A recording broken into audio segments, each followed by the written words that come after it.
என்னது சென்னை பாடியில் இப்படி ஒரு பவர்ஃபுல் கோவில் இருக்கா? ஆமாங்க, இதுதான் பாடி திருவல்லீஸ்வரர் கோவில். இங்கே வந்து சிவன் வந்து திருவல்லீஸ்வராகவும் அம்மன் வந்து ஜெகதாம்பிகையாகவும் அருள் புரிகிறாங்க. அது மட்டும் இல்லைங்க, இங்கே குரு தட்சிணாமூர்த்திக்கு இங்கே ஸ்பெஷல் பூஜையும் நடக்குங்க.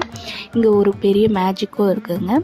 இங்கே பரத்வாஜ் முனிவர் வந்து வள்ளியன் குருவியாக வந்து தவம் இருந்து தன் சாபத்தையும் இங்கே தான் போக்கினாராம். அதனால தான் இங்கே இருக்கிற சிவனுக்கு திருவல்லீஸ்வரர்னு பேரும் வந்துச்சுன்னு சொல்கிறாங்க. அது மட்டும் இல்லை, 1300 வருஷமான பழமையான கல்வெட்டும் இங்கே இருக்குங்க.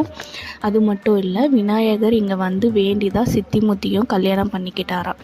உங்கள் ஜாதகத்தில் குரு தோஷம் இருக்குது, இல்லைன்னா கல்யாண தடை இருக்குன்னா இங்கே வந்து தட்சிணாமூர்த்தியை ஒரு முறை கும்பிட்டு பாருங்கள், மாற்றம் நிச்சயமாக இருக்கும். அடுத்த முறை சென்னை பாடி வழியாக போனீங்கன்னா இந்த தேவாரம் பாடல் பெற்ற தலத்தை மிஸ் பண்ணிடாதீங்க. இந்த மாதிரி இன்னும் பல இன்ட்ரெஸ்டிங்கான தகவல்களை ஃபாலோ பண்ணிக்கோங்க.